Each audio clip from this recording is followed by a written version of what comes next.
我是在地新闻，继续要来讲这个导盲犬。对目睭无看到的朋友来讲，是比亲人要搁较亲。但是即摆全台湾目睭无看到的视障朋友大约是6万外个，啊，这个导盲犬却只有41只。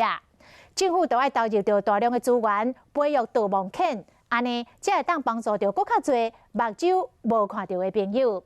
来看咱的全题报道，真相急先锋。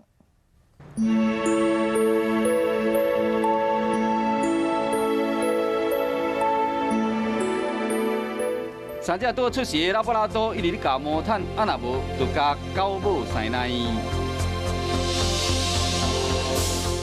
手手身躯呢练来练去，活发果水。这狗仔囝是万中选一，身负重任，因为因是要代替乖仔，带视障朋友伫大家小巷伫行，做开路天才导盲犬。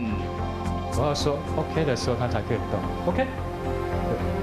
伫变成导盲犬进前，这狗囝就要先离开狗母，到寄养家庭熟悉人类的生活习惯。1岁左右，才去转到训练中心接受正规的训练。Ellie， 前进，找椅子。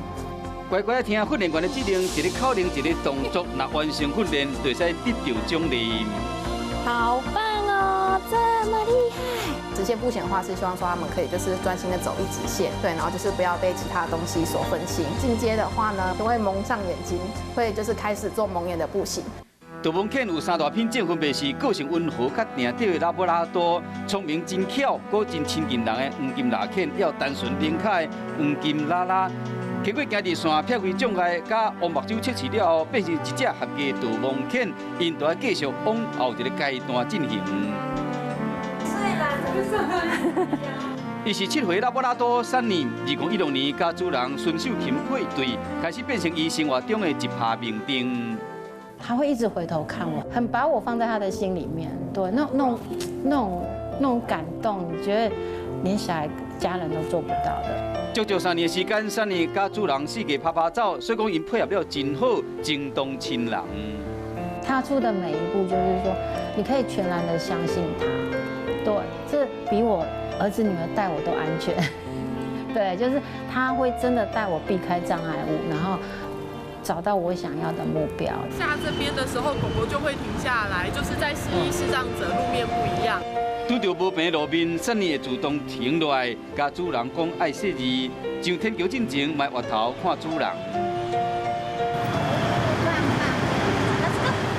经过人行道过车路，拄到障碍物，卖自动闪开。真难想到讲，这条连普通人伫行都险隘的路，3年却是带主人行了真顺。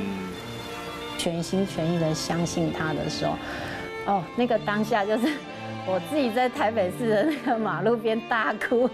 原来我们可以相信导盲犬，可以带我们走这么安全的，就是在他带领出来的路是平坦的。像秀琴安尼需要导盲犬开路的使用者真多，目前台湾差不多有6万名视障朋友，因过敢若41只的导盲犬。若是国际理想标准来讲，国内应该有600只的导盲犬。离理想目标要一只真大只的路要行。最大的第一个困境就是经费的不足，因为培训一只导盲犬需要非常大的就是一笔经费，大约是台币的120万元左右。经费要真济，寄养家庭佫歹找，伫人力物力相当拢欠欠的情形下，和导盲犬育成的速度真慢，真望讲政府单位拨资源。爱国民众嘛会使斗3工加入寄养家庭，甲做志工，然后台湾变成导盲犬的沙漠。